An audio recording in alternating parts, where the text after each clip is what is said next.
Since 1973, Tattoo Charlie's has been an established body modification studio in Kentucky, featuring world-renowned artists and piercers, currently with locations on Preston Highway and in Lexington, a staple point in the tattoo community. Learn more at TattooCharlies.com. Set up your appointment today at 7904 Preston Highway. Our tattoos are done while you wait. Hey, are y'all in a band? Do you need merch for shows? By now I'm sure you've seen all the Metal Forge patches that are available, along with many more. Well, the printer I use for those is UKR Patcher. Check them out on Facebook and Etsy. They do awesome custom work and for extremely affordable prices for any band budget. Check them out, UKR Patcher on Facebook and Etsy.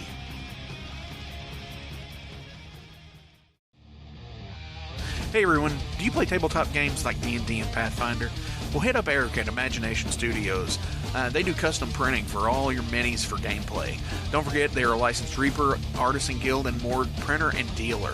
Hit up ImaginationStudios502.com for more info. That's ImaginationStudios502.com.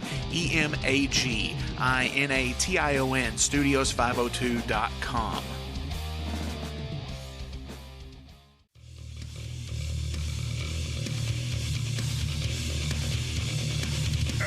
Ashball presents Metal Fest 9, the Jeremy Wade No Cancer Fighting Weekend. 30 bands, 2 stages, 2 hellacious days. $15 per night or $25 for the weekend. Includes fishing and camping. Metal Fest 9, sponsored by Imperial Tattoos, the Bill TV Network, Dark Star TV, and Mike Taylor Sound.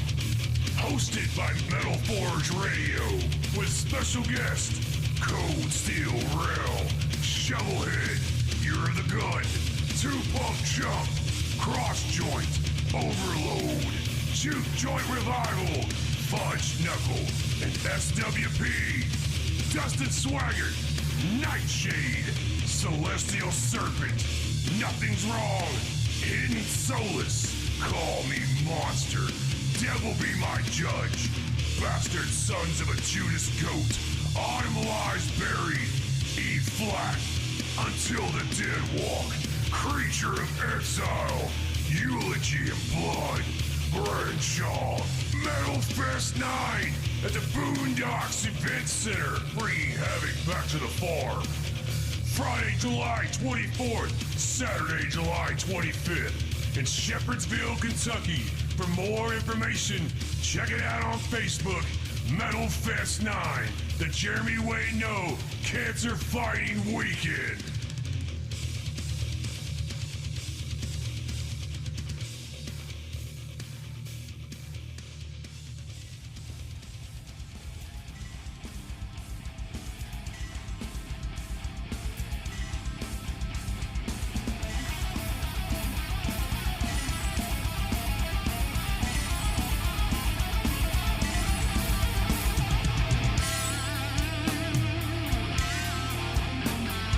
Thank you for tuning into the Metal Forge. I am Mark Jackson and I am your host. The premise of the show is pretty simple.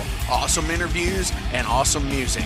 If you want to contact me, hit me up at metalforgeradio@gmail.com or visit the website metalforgeradio.com. And now, let's get this show on the road.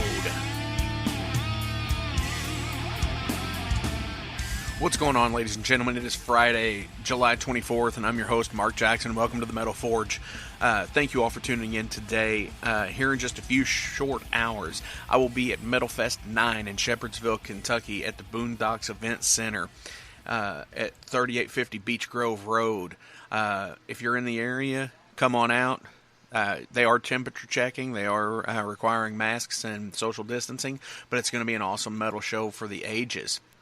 If you're in the area, I hope you all come out and check it out. So, in other news, Metal Forge alumni, the Stonecutters, were recently featured on Metal Injection for their new track, The Absurdist. So go onto their SoundCloud page and check out the new song, or on their, their Spotify account and so on and so forth. It's awesome stuff. Love those guys. I hope you all like it as well. But yeah, I also want to give a shout out to a new Patreon subscriber, Mallory Wright. Thank you so much for subscribing this week. It's awesome. I appreciate you so much. And if you want to be a Patreon subscriber, all you have to do is go to patreon.com/metalforgeradio. There's several different tiers there. There's a dollar tier, that's the down and dirty tier. The typical supporter, $5, so on and so forth. Every single little bit helps keep this show going, and it goes right back into the show.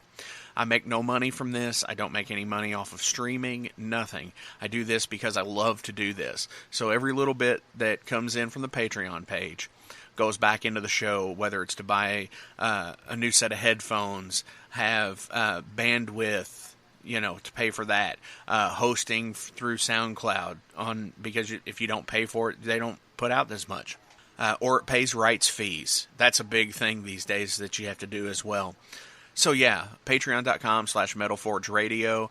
I appreciate you guys. Thank you so much. And you not only do you get stuff in the tier, you also get access to the episode usually 2 days beforehand. Usually they'll go up on the Wednesday. So fuck yeah, I love you guys. Thank you all for tuning in. Again, I can't stress that enough, because we are the one and the only Metal Forge. The Metal Forge with Mark Jackson. Signed, sealed, delivered, bam, every Friday, high noon, for all you gunslingers out there.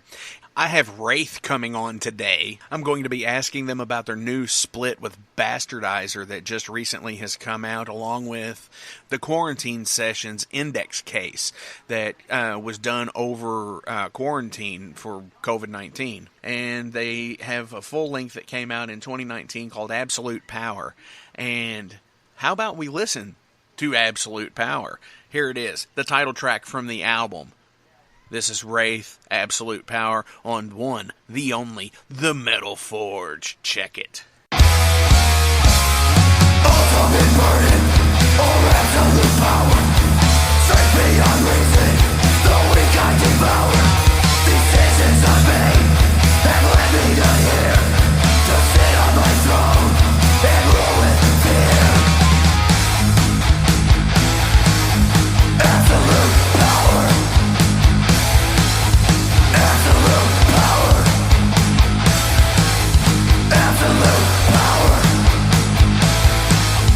Absolute power. Chains of metal with wind in my back. Absolute power. Our call to attack. This life is madness, and God is to blame. My kingdom forever. My power is flame. Absolute power. Absolute power. Absolute power. Absolute power. Absolute power is what I seek, to bring the end and erase the weak.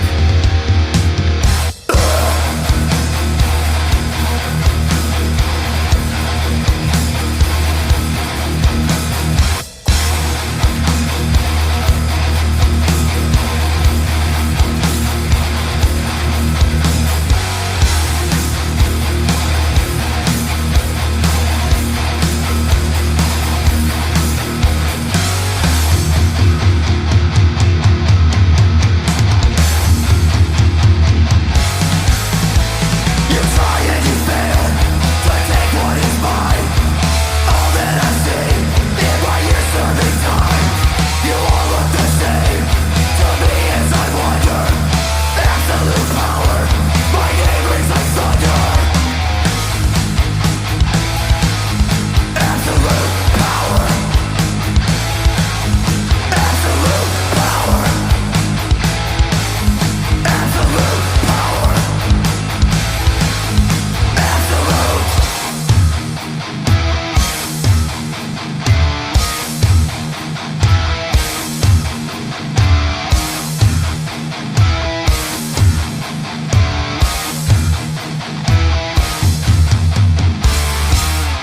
What's going on, everybody? I'm being joined on the phone right now with the gentleman from Wraith, Northern Indiana's Wraith.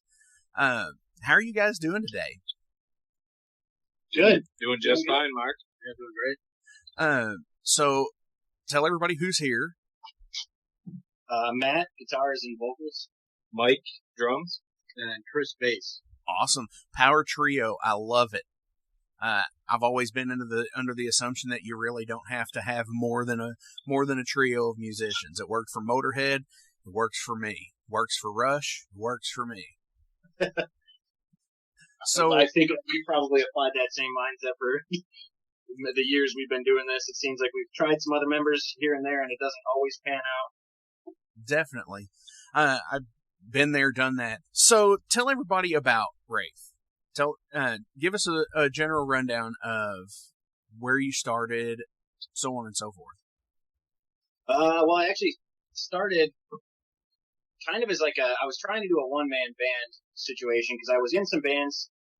I guess always been in bands since I was 12 or 13, and I kind of hit a lull for a couple of years where I wasn't really doing much music, and it was truthfully kind of driving me nuts. So at the time, Mike lived in Florida, and me and him were in a band previously for quite a few years together, and I think we're almost always on the same page when it comes to music. And I remember I wrote some demo songs, and I was kind of sending him the riffs and sending him song ideas that I had recorded in my apartment.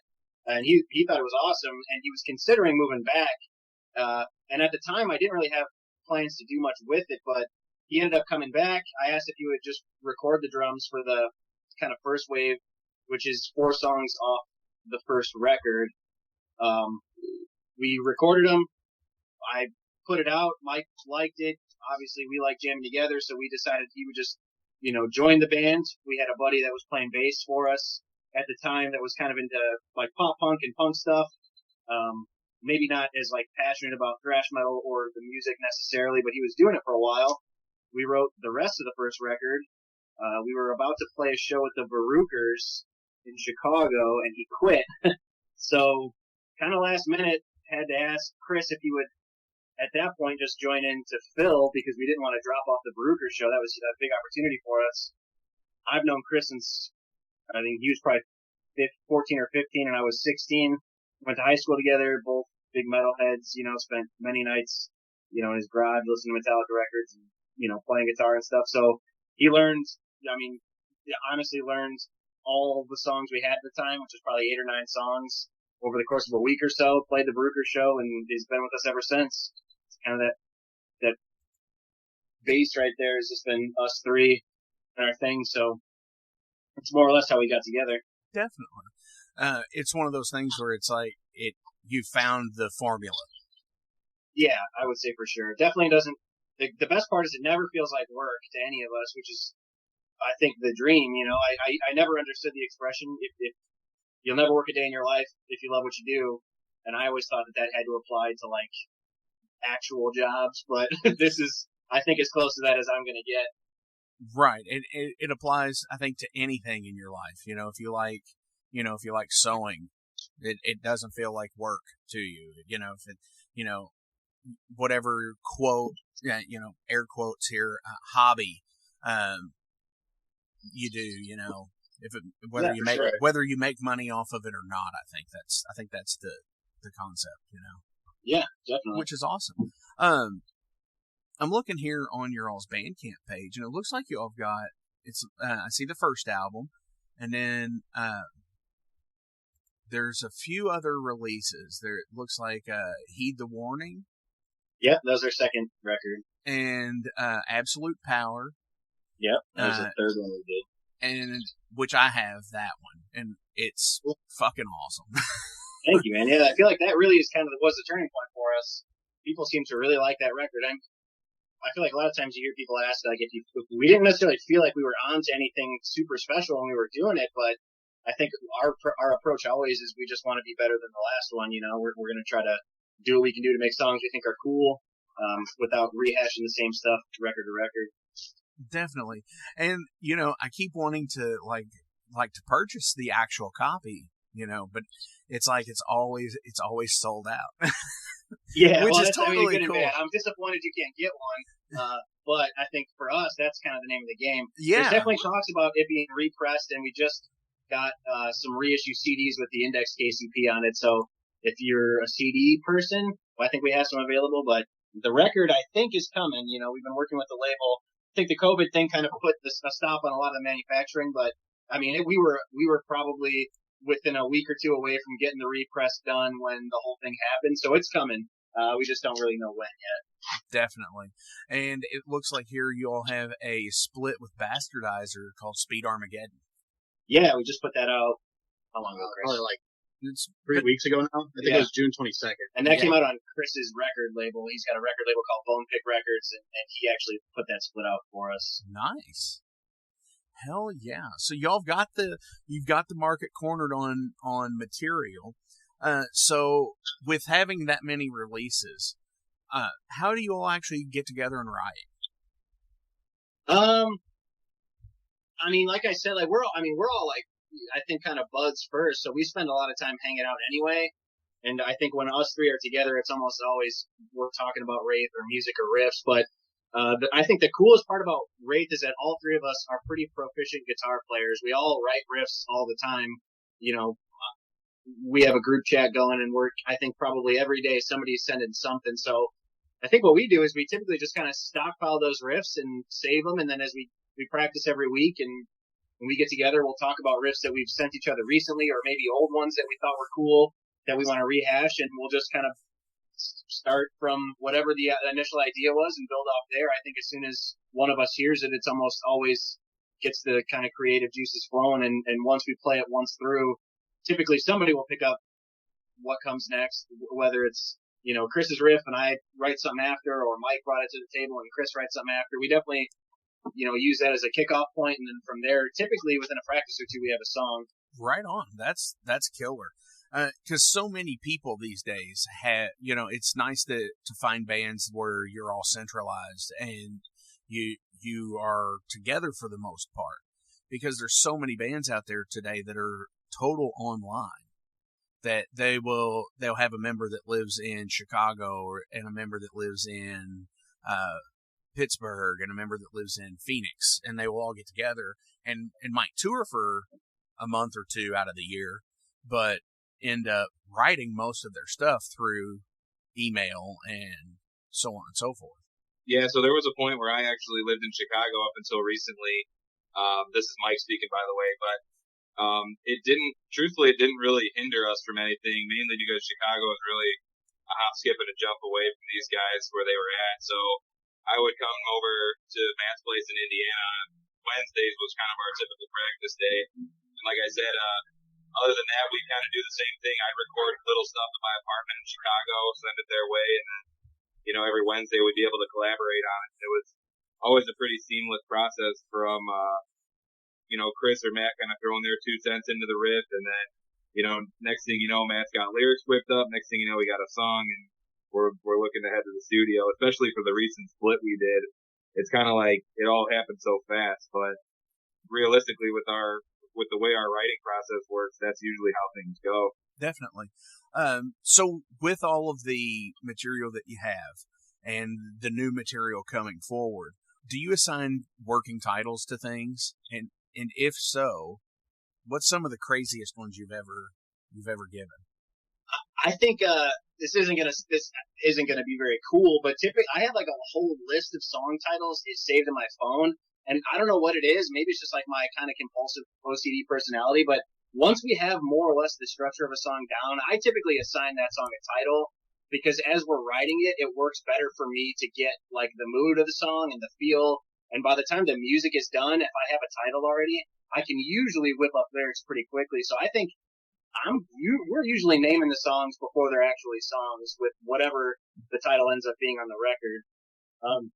Every once in a while we'll reference like riffs as like that Maiden riff or let's play the Kill 'Em All riff, but songs, I'm usually kind of on it with writing titles, and I love writing lyrics. This is the first band I've ever been a frontman in, or a lyricist for that matter, but I'm still adjusting to playing guitar and singing, but I love writing lyrics, so I usually am pretty eager to get going on that. I like it just as much as I like writing the music. Definitely. I think to me, it's one of those things where it's just like you either get bands that come up with really off-the-walls names, or you do like that. Very rarely do you get somebody that does both. and I can totally relate to the to both of those camps, I guess, because I've done both. I've been in bands where I've done both. Yeah. Right. Yeah, we try to just set the tone right off the bat. Definitely, which is awesome. And, looking through, like, some of the names of things, just even, like, Speed Armageddon, it's, stuff like that. Just the name of the album, or the split, rather, that's just awesome. Oh, thank you. Yeah. Chris came up with Speed Armageddon, but I feel like that's a really fitting title for that release. I mean, Bastardizer, from their end of the equator, does, kind of a similar thing as us. It's all about the attitude, and for us, I think it's about delivery, and I think that Speed Armageddon honestly kind of sums those 5 songs up pretty clearly. Right. So if you could have written a song or an album from somebody else, what would it be? Kill 'em all. Yeah, for sure, kill them all. Are we going for I feel 3? like Matt and Chris we're super quick. I wouldn't necessarily jump to that. It's definitely up there, but I don't know if I could really pinpoint it, because I feel like, I don't want to get all philosophical, but I feel like a lot of my influences come from a lot of different places. So, I grew up on a lot of punk rock and a lot of metal too, and honestly a lot of other silliness like Frankie Valli and the Four Seasons and stupid shit that was kind of passed down from my dad and stuff like that. So I don't know if I can necessarily pinpoint it, but those kind of big name thrash metal albums are up there for me. Kill 'em all. I don't know. I'm gonna just kind of bow out on this one as far as that's fine. Yeah, absolutely. I mean, yeah, when you have such a wide range of influence, it is kind of hard to pick something like that, because it could be anything. I could, I would love to have written "Stand by Me" or, "Killing Is My Business." Yeah. So yeah, I totally get that. So why music?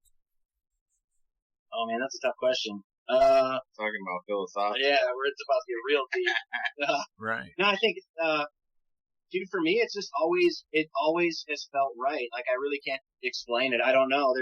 I've never felt like the level of satisfaction I get playing and writing and performing and thinking about and listening to and designing stuff music related. I've never gotten that satisfaction from anything else. So, I mean, to me, it just is like ingrained in my DNA. I mean, I don't come from a musical family necessarily.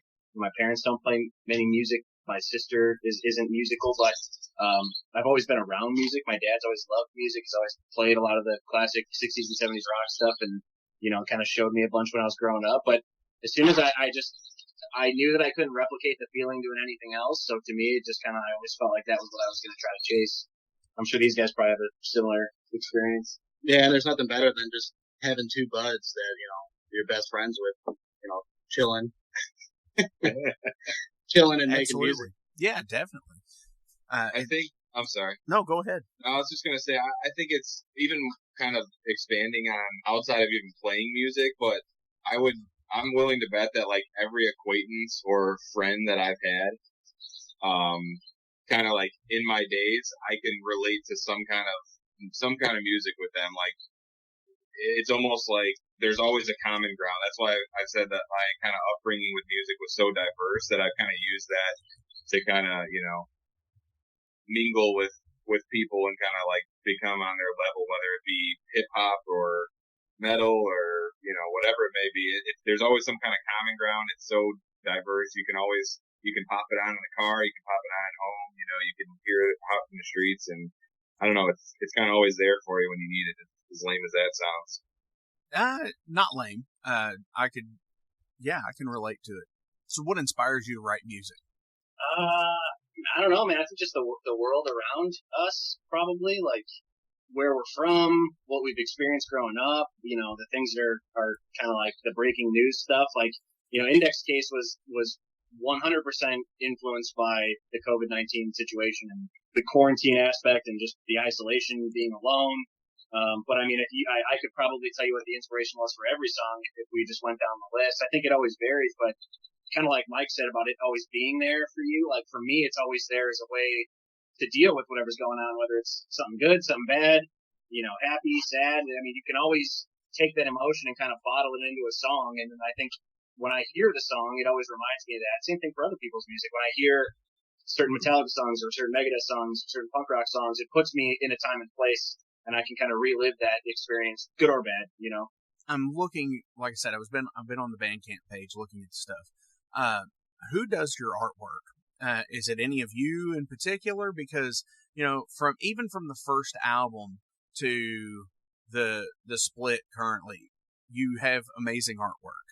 Thank you. Yeah. So, I think I've said this in maybe a couple of interviews too, but I always brag about how talented my friends are, man. I feel like, you know, like we're doing the Wraith thing, me, Mike, and Chris, but like at any point, if we're at a party or like people are coming over, I could brag about every one of my friends and their kind of like whatever method they choose to express themselves in. So, the first original Wraith release was drawn by our friend Felix Roman, who does most of our tattoos really. And then Heed the Warning was drawn. It was inspired by a tattoo of a wizard that I have on my bicep, but my friend Andy did that tattoo and then kind of rehashed that artwork to put on Heed the Warning's album cover.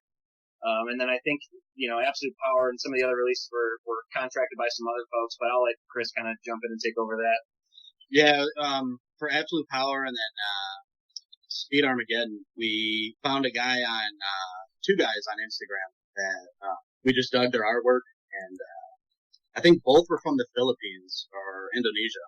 Oh, wow. So, yeah, a couple cool guys that we got in contact with, and yeah, they were able to give us something cool. Right on. They're vastly different covers, but both strikingly awesome. Yeah, I think one of the things, I mean, like at this point when I kind of browse Spotify and check out our catalog, they are all very different. And I think that maybe it doesn't necessarily follow suit with the Black and Thrash or, you know, kind of like the black and roll style that we play. But, I mean, to me, the cover is just as important as the music. And I feel like it really does need to be a reflection of what those songs are. Maybe it's deceiving for people who don't know us, but I think as soon as people start to listen to it, I feel like they're all very fitting, you know, representations of the music that's on those records. Absolutely. I can go with that. Do you listen to yourselves musically? Hell yes. Yeah, honestly, yeah. I feel like that we strive to write music we like, so I will shamelessly say that I like Wraith songs. And if I pop it on, I mean, obviously when you're writing it, recording it, you get a little sick of it, but I mean, I find myself putting on the first album sometimes. Now at this point, it's 4 or 5 years old, and I think the songs are badass, but I'm probably biased. No, I think that's, I think you hit it on the head there. You're writing music that you like to hear. Yeah, I think without kind of like sounding borderline cocky, I mean, that's kind of not the whole point necessarily, but I mean, we're expressing ourselves and like relating to the music that we like by doing it ourselves, you know, and we kind of have found that natural talent. I don't want to sound like a cocky idiot, but it's like, by no means are we like super talented musicians. I think that's one kind of disclaimer. A lot of our stuff is power chords, palm muting, and fast drums, but like realistically, we write the song because we want to hear them, and I don't think it's necessarily a bad thing to say that we listen to them after the fact and say, hey, you know what, we made this, and it's pretty badass. Yeah.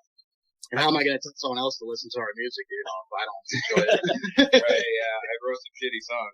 Go listen to it. Right. And anybody that says they don't listen to the music is lying. Yeah. Well, I think it falls under a couple of different things with that. Whether they don't listen to it is one thing.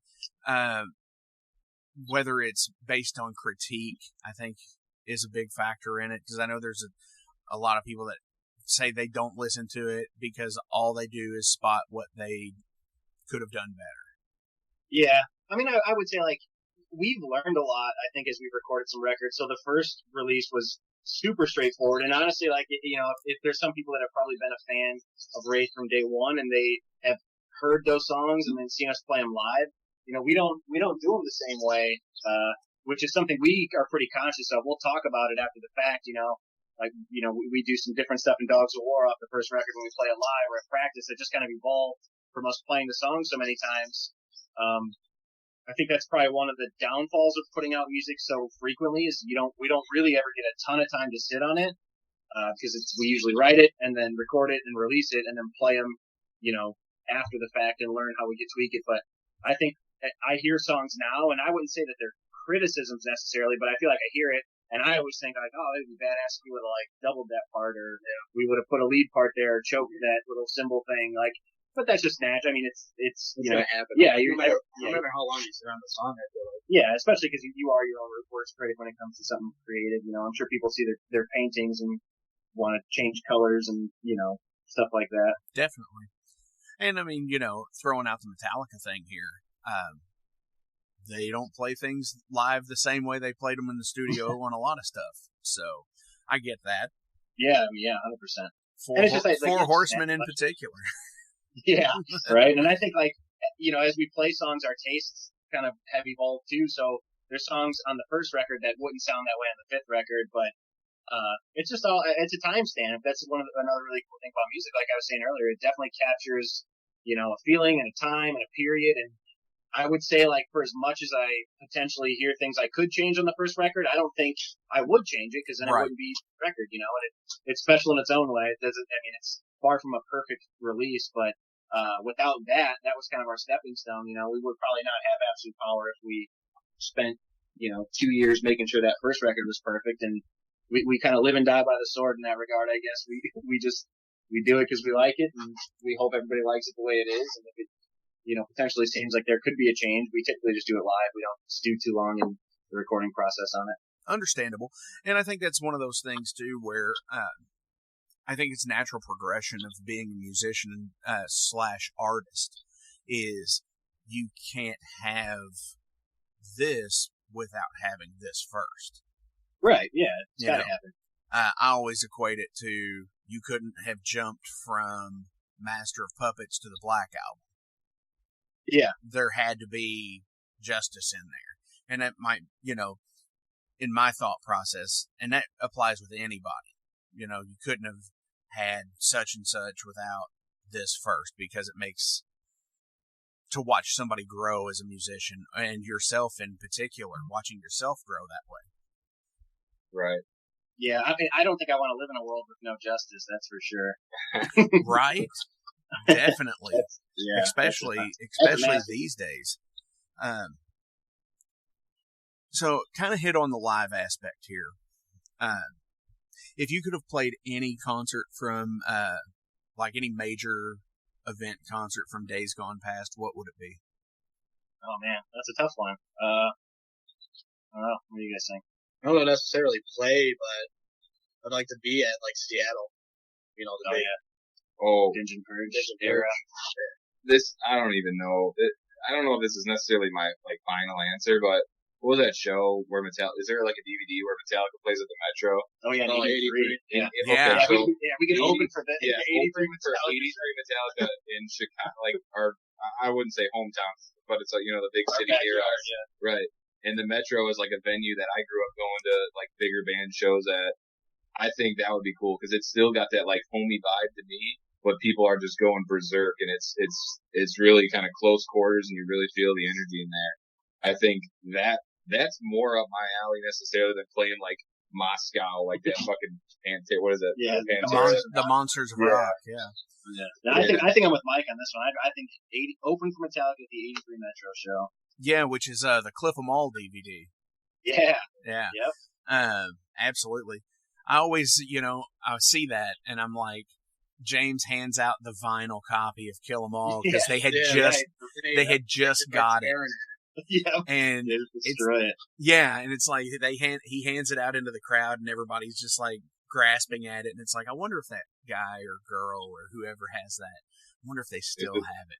Yeah, they're still in existence. He makes some comments about killing all the posers or something like that too, as he's doing it. Oh yeah, absolutely. Yeah, they were the real deal, man. That's for sure. I want to try to do that now with like a CD, and like nobody tries to go for it. I don't want that piece of shit. I got Spotify. I've been to shows where I've seen bands throw out a T-shirt and it hit the floor. Yeah, man. I don't know. I'm not that bold. I think you could buy it if you want it afterwards, but I'm not going to chance it. No, we want it. It is funny though, because I guess on the opposite side of the spectrum, we've had plenty of people buy stuff online, and they want it signed, and they want this, and they want that, and they want our underwear and all this crap. But yeah, I'm with Matt there. I don't think we'd be bold enough to swing one out to the stage, assuming everyone's going to be diving for it. Oh, I know. Yeah, it's rough. I've seen it, and it's like, Ouch. Yeah. For sure. Do you have a favorite venue or city that you like to play? I don't know about favorite venue, but we just played Indy earlier this year. I think it was, what was it called? Probably our last show. It was literally a brewery, Black Circle Brewery. Oh, Brewing. yeah. Yeah. It was awesome. It was awesome. They packed, people came in with Wraith shirts and Wraith hats and treated us well. That's awesome. I mean, That was cool. We've also played Minneapolis a couple times, and that's always a really good time. I think for us it was like a culture shock because people up there really genuinely care about the scene, and it's not necessarily about who's playing. It's just the fact that somebody's playing. So there was a lot of support there. Recently we saw that the venue we played there a few times was burned in some of those riots, and that was a little disheartening. But that was called the Hexagon. It was a really, really cool venue. We played there a handful of times. Right. So I would definitely go back to Minneapolis. Midwestern hospitality, I guess. Definitely. It's going to be extremely interesting how things are going to play out once quarantining is over and we're going to be able to start going back to indoor shows again when all this stuff is over, because how many venues have we seen that have closed that we like to play at? Oh yeah, 100%. I mean, I've honestly been trying not to think about it too much because I don't want to bum myself out. So I think we're just focusing on doing what we can do to still create new content, make merchandise and music and stuff. But yeah, that's something that we're gonna have to. I mean, we had some really, really cool shows lined up this year, and some big fests. Yeah, not gonna happen. So. I'm eager to get back to playing, but obviously I want to make sure that it's safe and it makes sense. There's no real rush. We'll keep doing our thing. We'll keep making music, and when the time is right, I think we'll definitely get back to playing. Absolutely, and I think that's a trial for the time, as it were, because, if this was 20 years ago or 30 years ago at this point and something like this had happened, there would be so many bands that would just drop off because of not knowing the climate of what's going to happen. But now, with the internet and everybody being home and you can do everything, nobody has to necessarily go away. Right. Because there's a lot of, I think a couple people requested we do like a live stream thing, like we just kind of record a practice or something even, and people have all that information right at their fingertips. And I always bring this up with the guys. It's crazy to me that we've done what we have done with mainly an internet presence. I mean, when you think about it, we've only played Illinois, Indiana, and Minnesota. So we've never even really ventured out of 3 surrounding states. Right. I know you all were supposed to be playing at for Randy up in Wisconsin this year. Yeah, I saw that was Metal Fest or Blades of Steel. Yeah. Blades of Steel, that's right. And I saw that might be pushed out till next year. Or it might be canceled outright. But I hope it actually happens again. I hope it happens because there were so many awesome bands that were being on those two shows. Yeah, for us, I think the coolest thing about being in a band is we're also big fans of music, and a lot of times, like especially recently, as we kind of increased in popularity, the opportunities we've had, like we were booked to play with, we had a sold out show at Reggie's in Chicago with Violence. Oh yeah, I was gonna go to that. Tell me that if you're in a thrash metal band, it's not the ultimate opportunity. I mean, that is happening in 2021, and hopefully we'll have some new music by then, which is really cool. But yeah, I mean, Toxic was gonna play Blades of Steel. There's just all these opportunities to kind of mingle and meet and be on the same level as some of the people that I looked up to when I was 16, 17 years old. So I'm excited to get back to playing shows, I think. And the more music we have to play for people, I think the better it's going to be. Absolutely. I agree with that. So let's get into the general questions here that I like to ask people. Sure. And this is all about, you three guys, because we're all people, no matter what at this point. Do you have a favorite film? My favorite film is Pulp Fiction. But I'm sure that's probably a pretty common answer. Among metal people, it usually is Night of the Living Dead and Pulp Fiction. Yeah, that makes so can't beat a good story, right? Right. Yeah. My favorite movies are like spaghetti westerns, so like I'm really big into like The Good, the Bad, the Ugly, few dollars more. Absolutely. Something like that. Rest in peace, Enio. Yep. Yeah. He just recently Mike- passed away. Mike has a different taste in movies altogether, so we're gonna let him rattle off a couple of his favorites. All right. So, Scary Movie 2. Yeah, you know what? I shouldn't start with that one. I think my all-time favorite is Billy Madison. I think I don't know. It's just kind of shaped like I don't even know. Once again, I don't like getting too deep about this shit because realistically it's just a dumb movie, but like, I feel like I've gotten like a sense of humor from it. It's connected me to a lot of people. It's kind of given me my like, not free-spirited personality, but it just kind of, you know, set the tone. I kind of take the edge off all the time, try to calm people down, just kind of be a little goofy here and there. But yeah, Adam Sandler, his early comedies, Happy Gilmore, that shit is all hilarious to me even now. And nobody put you up to saying that, did they? No, No, sir. hell no. The only reason I didn't get paid. only reason I say that is because people have said that I look like Chris Farley in that movie. Are you serious? with the chops and shit. Oh yeah, Oh, the man, bus driver Chris Brown. Yes. That's God amazing. No, they didn't. That's what it be like. Right, yeah. That's great. Uh, Do you have a favorite food? Pizza. Pizza or wings? Yeah, Oh, Chris, yeah. Chris is a wing boy, but man, pizza I could live off. We surveyed 100 musicians, and pizza was the number one answer. Oh yeah, dude, you can't beat it. And like I don't mean to brag, but like we're from the Chicagoland area, Right? Stone stuff in the city itself, so I think we take our pizza pretty serious over here. Absolutely, and nothing like it. Nothing like it up there. Chicago area has such good pizza. Absolutely. Yep, deep dish all day. Do you have an ultimate jam? And by ultimate jam, I mean is the album or song that constantly, no matter what you're listening to, if it's on record, if it's on MP3, if it's a tape deck, the one album or song that always comes back that you can listen to no matter what and never tire of. Dude, I think mine is Inside Looking Out by Grand Funk Railroad. If that song comes on, like, anywhere, at a bar, my Spotify playlist, like, the radio, that's something that if I absolutely dime, I'll crank that song. Right on. Yeah, I'd have to go with like the entire record of Motorhead, Overkill. Speaking my language.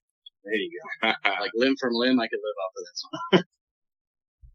I think the only song that's coming to mind, and I know there's a million songs that I can pop on and super pump their album, but like Danzig, Devil's Plaything, I always it kind of became like a running song wherever if we were at a bar or whatever, someone would play it on the touch tunes or the jukebox, and like we'd all just be going insane. So like I don't know, I feel like that brings me back to like a certain time and kind of brings me back to the fall, which I love that season, and it's just a heavy ass song, so just gets me super pumped up. Right on. Nothing wrong with Danzig or nothing like that. He's recent internet years, you know, become the joke of the internet. Which but dude, you wouldn't fuck with like Danzig in 1990. Oh no, not at all. Hell no. No. And you all actually cover a Misfits tune on Absolute Power. We do, yeah. We're all big Misfits fans. I think, I mean, for sure, me and Mike were definitely punk kids first that became metalheads, so we still have a soft spot. I mean, there's been countless, post-practice beers where we've cranked, Black Flag, Misfits, Bad Religion, all that stuff while we're sitting outside. Being a musician, there's always some bit of levity that comes with it, I think. Yeah. People of certain age, I say that because I've had younger people on the show who don't understand the question. Do you have any Spinal Tap moments that you like to share? Oh man. Well, at that Black Circle show, it was like that was kind of one of the, there was lots of people that were there specifically to see us, and they were excited, and we mingled with people first, and we were kind of feeling good. We went up there and like 32 seconds into the intro song, the top string of my guitar broke, and I had to do the whole, stop the show for a second. I'm going to swap guitars, and you can't, hard to be tough when you're tuning up a new guitar after your, top string broke. But Right. I would say, luckily I haven't had too many terrible ones, but that was probably one of those things where I really, it was pretty embarrassing. I think Mike's got a good one. Yeah, So does Chris, really. These guys, theirs are much better than mine. who did we play with? Was it any, like, It was Ringworm. Ringworm. Yeah. We played with Ringworm at a semi-decently popular venue in Chicago called Reggie's. We didn't play the actual bigger venue. We played, like, kind of the restaurant bar next door. But either way, it was a pretty full house. And we were only, probably a couple minutes or songs into our set list. And my bass drum pedal just smashed right through my bass head. And truthfully, my drum set's like 6 years old. I don't really pay much attention to my gear, so I essentially had to turn my kick drum around and use the resonance head on the other side for the rest of the show. Oh my gosh. And that thing was like super loose. I didn't really make any adjustments to it. Lord only knows how it sounded, but the sound guy saved it, man. He actually made it sound pretty good, but that was pretty funny. Yeah, it just blasted right through that. I've actually had that happen too, and it's, when you hear that, it sounds like a sheet of paper. Yep. When it smashes it, and it's like, yep, just rips. Yep, and you're just exactly. like, what the hell was that noise? And then you look down and your kick drum pedal is stuck inside. Right. Any drummer I've ever seen is like mashing their foot to see what's going on. Yeah. Chris has got he's got a couple of stories about one particular place. Yeah, I got a venue that's on my hit list. It's called the Cobra Lounge in Chicago, and I call it the Curse of the Cobra Lounge. We were playing with Witch Striker, who we are big fans of. Absolutely, I'm familiar with. Yeah, out of Brazil. Yeah, I just had a band on recently that had done a split with them. Oh, Black Knife? Yep, that would be them. Yeah, we're friends with them too. But so we started playing the show, and I'm like, God damn, we sound like shit. Like the whole show. And then comes out to the show, Matt comes out to me and goes, dude, you're out of tune the whole show. You just played like a half step too low the whole entire show. Oh shit. Yeah. And then there was another time that same venue. My bridge just gave out. Saddles just popped off. Yeah. Started flying everywhere. So I couldn't stay in tune in that show either. So Curse of the Cobra Lounge, I'll never go back. Unless they want to. Unless they want to play with me. So, was there a reason for the first time, or was it just when I was out of tune? Yeah. Oh, because I was drunk that night. Oh, so, there we go. I went to go get Matt's tuner. Yeah, Chris refused. First of all, Chris refused to buy his own tuner for the first 2.5 years. And I still use Matt's tuner. So he would always walk over to me and tune. So it's like, I have a little stomp box, chord tuner. So it's not like he could walk over to me mid-set and tune it up. But I never admitted this part. But when we were upstairs in the green room, I tuned my bass to standard. There it is. And so they were in half step, and I was pretty standard. So wow, because things get bumped, knobs get bumped, jostled around. If it was I could understand if it was one of the deals where like the tuner got changed from. I wish we could say that. It was operator error 100%. Yeah. Nice. I'm going to blame it on the booze. But. Yeah, but it could have been the fact that he tuned his bass to standard. Yeah.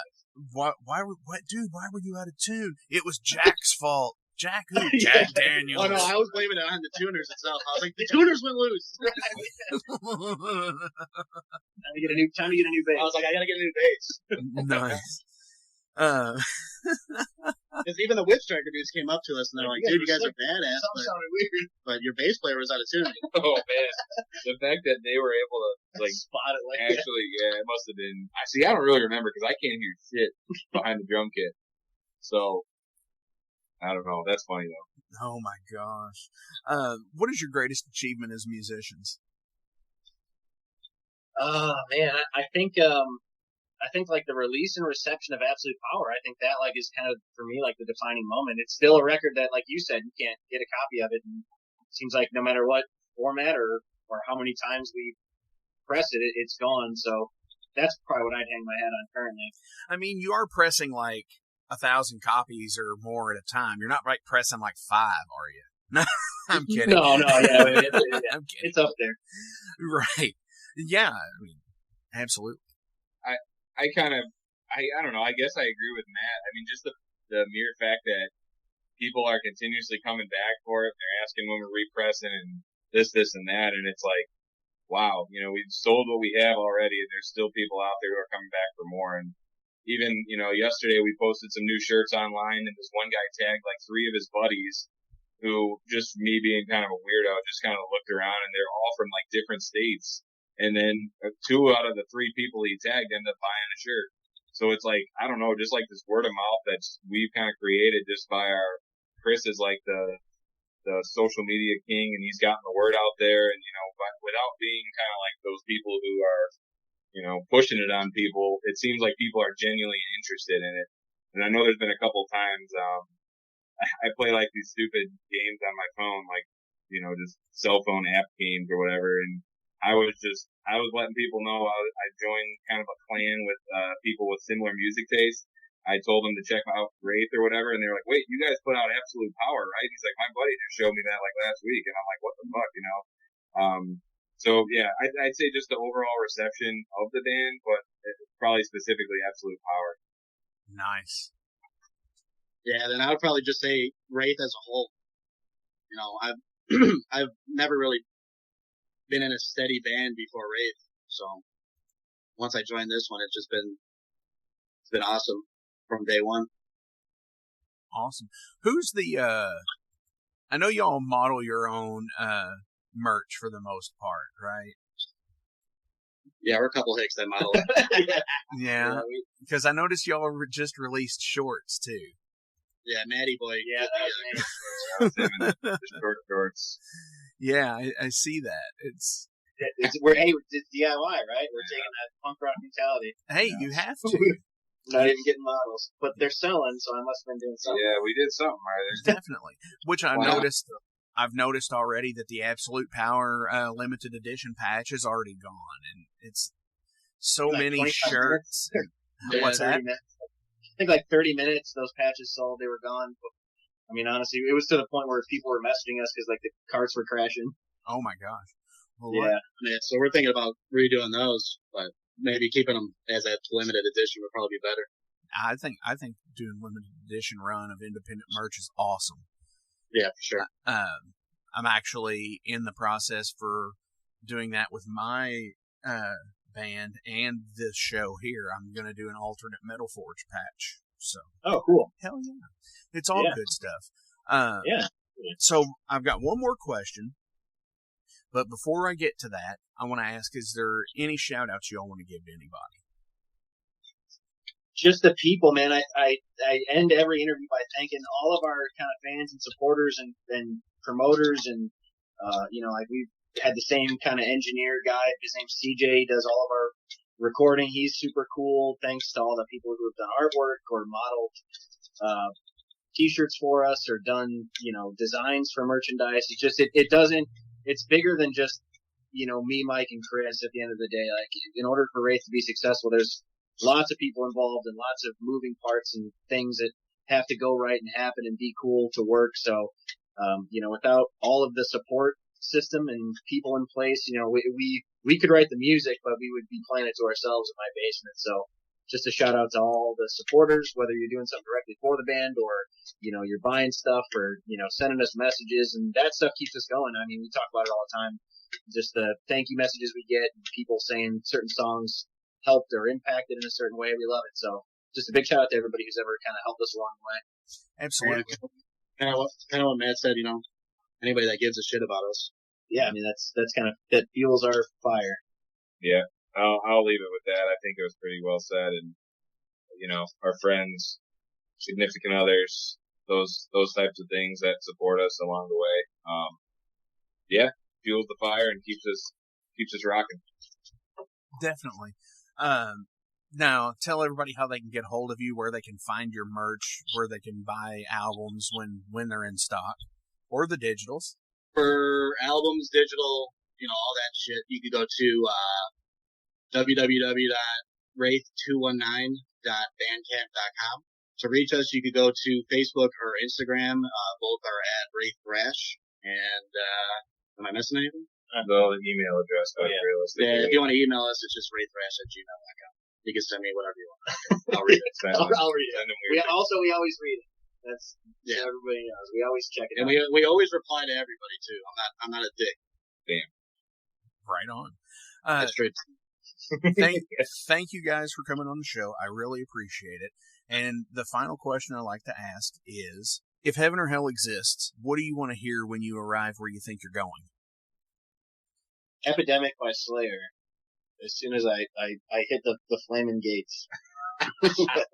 Damn it, I thought that was going to be heaven. No. Oh yeah. You spin it however you want, whatever you're into. Killed by Death by Motorhead. Good At the man. pearly gates, for sure. At the pearly gates, yeah. Shit. Mike wants to relive that heaven scene from Happy Gilmore. With Chubbs and Abe Lincoln and the alligator. Yeah. Whatever song's playing then, that's what Mike wants to do. It's Tuesday's gone. Yeah, Tuesday's gone. Yeah, Skinner, Tuesday's gone. Tuesday's gone. I forgot what it was. So that's Mike's. Mark it down. Yeah, mark it down. Oh my gosh. That is so awesome. Tuesday's gone. Gentlemen, thank you so much again for coming on. I really appreciate it. But yeah, I mean, I hope to see you guys live here soon. Hopefully we'll be able to be playing shows indoors again soon. Yeah, thanks a lot for having us, man. We look forward to getting back out there. But until then, we're going to keep doing our thing and, trying to come up with cool merch and making music. And just thanks again for the support, and appreciate you giving us a platform to talk about dumb stuff for an hour or so. Oh, yeah, absolutely. thanks a lot, Mark. Thank you. Appreciate it. What song do you want me to play on the way out from you guys? You could do like Speed Kills. Yeah, maybe? we're gonna do Speed Kills. Speed Kills. That's our It's off the Speed most Armageddon. recent. Absolutely. Here you go. This is Cool. Speed Kills by Wraith.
Since 1973, Tattoo Charlie's has been an established body modification studio in Kentucky, featuring world-renowned artists and piercers, currently with locations on Preston Highway and in Lexington, a staple point in the tattoo community.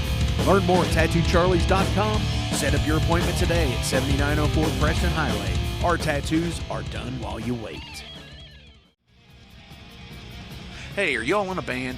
Do you need merch for shows? By now I'm sure you've seen all the Metal Forge patches that are available, along with many more. Well, the printer I use for those is UKR Patcher. Check them out on Facebook and Etsy. They do awesome custom work and for extremely affordable prices for any band budget. Check them out, UKR Patcher on Facebook and Etsy.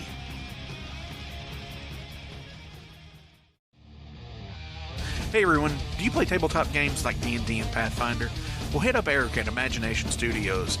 They do custom printing for all your minis for gameplay. Don't forget, they are a licensed Reaper, Artisan Guild, and Moored printer and dealer. Hit up ImaginationStudios502.com for more info. That's ImaginationStudios502.com. EMAGINATION Studios502.com.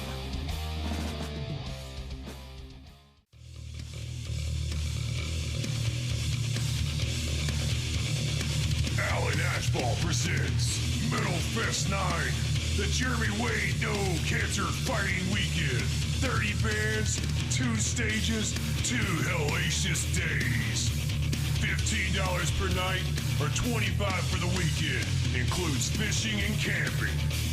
Metal Fest 9, sponsored by Imperial Tattoos, the Bill TV Network, Dark Star TV, and Mike Taylor Sound.